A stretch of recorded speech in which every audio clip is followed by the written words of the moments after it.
Hey, welcome back, everybody. This is, first of all, thanks to Pat's brother Joe. We call him Brother Joe on the show. We always like it when he calls. And Joe, I know you're still listening, and I think that we both need to accept a little nuance here, because I pulled not your 1985 case, but I pulled U.S. v. Wong Kim Ark 169 U.S. 649. It's from 1898. I don't think it's been repealed. I don't have the ability to shepherdize this citation. So if you find out where that's been repealed, but this is what it says, or the basic holding is, if you are born in the U.S.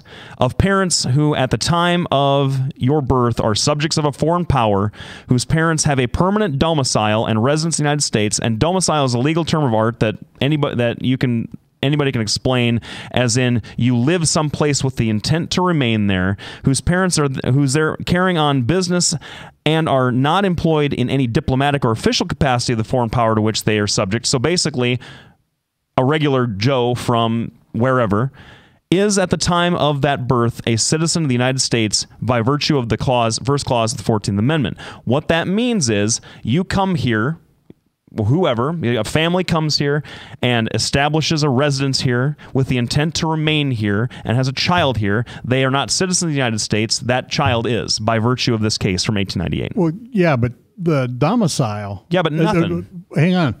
But I'm sure domicile is a legal. I just defined kind of definition. A residence with the intent to remain. Yeah, but if you're not here legally, how can you have a legal domicile? Because how do you get around that? I mean, how do you have a house and you intend to stay here? Your immigration status has nothing to do with what a domicile is. At all. Well, sure it does. No, it doesn't. Well, let me look this up, what a domicile is, because I remember having a case 30 years ago about this. Mm-hmm. So I don't even know how to spell domicile. So of being a permanent resident in a particular jurisdiction. So, the bottom line is there's a lot of, if you read the 1884 case that I was just talking about, and you read Kim, there is a lot of room there where you could say, listen, these people run across the border, because there are people that do that. They have a baby here. They don't have a domicile, but then they're taken in and given refuge, and now suddenly it's a domicile. I don't think that works like that. Anyway, let's move on. Let's move on. Yeah, let's move on. We'll tackle that particular nasty thorn in a blog or something. Joe Biden. You've been keeping up with Joe Biden? Joe Biden had a meeting with Elizabeth Warren, and everybody's kind of in tiz about it. You know who else he had a meeting with? Who's that? President Obama. Well, I hope so. He had a meeting with President Obama. He's still the vice president. He is. No, but specifically to talk about this. And apparently, the rumor that I get is that there's a good chance Obama, if Joe Biden gets in, is going to be supportive of Joe Biden. If that happens, what do you think happens to Hillary's campaign? I have heard a couple of different things that Joe Biden would be great for. Well, there's an argument that Joe Biden would be great for Hillary because Hillary didn't really turn it on and become a decent candidate until the middle stages of the primary with Obama, once the competition between the two of them actually got rolling. Because she shed that air of inevitability. Now she has a challenger. The thing about Hillary Clinton running a campaign, that the 2008 or 2007-2008 primary season was a lot closer than we remember. Now, Obama was just cleaning up these primary states, and Hillary was cleaning up these caucus states, but a lot of those delegates were still sort of, he had to do a lot of work to secure that nomination, and it went late into the season. Now, it was pretty obvious that she just didn't have the juice, getting. Yes. So I'm not trying to say that had things broken one way or another, she would have been the nominee. But I think that given the slate of candidates that are here, and given how the country sort of feels about Joe Biden, a two-time loser in the Democratic primary process, I think in 88 and then 2004 or 2008. I mean, sorry. Not to say that he's a loser of that, but we don't like folks that haven't been successful. See presidential candidate Mitt Romney this time around. I think if he got in, I think boy, I don't know. That's one of the arguments. I'm going to put it to you. Do you find that argument to be compelling? That would help her out because it would give her somebody to kind of somebody she can attack that isn't Bernie Sanders. Well, somebody that I think the problem with Bernie Sanders is that the country.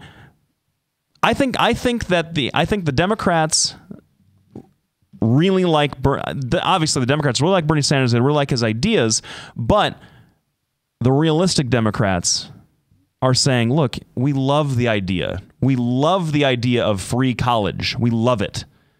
It's not going to happen, dude. Well, because the president doesn't have that much power in that regard. You know? With Bernie, we're going to go back and compare Bernie and Trump again, because part of both of their appeal is the base feels like they're getting listened to. The grassroots people on both sides feel like they're getting listened to.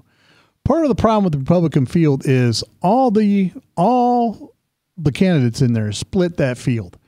I mean, let's be honest. If you took Scott Walker and Rick Perry and Lincoln Chafee and there's another one that's a fairly good Mike Huckabee, right? If you take they're essentially the same candidate. I mean, they try to distance them. Themselves. Lincoln Chafee is the Democrat. Well, who is that I'm thinking of? I have no idea. Anyway, I just made a mistake. That's all right. But bottom line is there's a lot of Republicans that are, basically the same candidate. And if you take all those people and condense them down to one person, suddenly you have a 28%, 28 to 30% of the vote right now. I think what's going to happen is, in effect, if Joe Biden gets in, it's going to be another Hillary. And it's going to split her support. I don't think it's necessarily going to split any support off from Bernie too much. I mean, at least so far. No, I don't think it's going to. But see, he'd still need to get his. So then you have a plurality, and they start stumping for delegates, start trying, really going after each other. And I think that if that's the case, then the argument, and I'm not sure what I think about this, the argument goes, once she really has to work, because right now, sure, Bernie is ahead in New Hampshire. Well, fine. John McCain was down and out until New Hampshire, and then John McCain loses Iowa. Everybody thinks he's down and out. It's like these early, as important as it is to winnow Iowa and New Hampshire, as important as we are to winnow the field, we're not 100% predictive. The Democrats have been pretty good in Iowa. The Republicans not so much. Yes, I agree. But that's because the Republicans don't know who they are as a party anymore. That's my impression anyway. That's why we have a Donald Trump sort of character, I think, because you guys, the Republicans want to be. He's the guy that you want. He's the guy that you want. Somebody that will listen to you and pick up your flag and carry it. I mean, that's really what it is. And whether you disagree with him or agree with him, at least he's telling you what he thinks, just like Bernie. But I think he's going to be back high. right after this break, and we're going to continue to talk about the election. And there's a couple other things we're going to have to do a little housekeeping on at the end. Thanks everybody for tuning in. We'll be back after a break.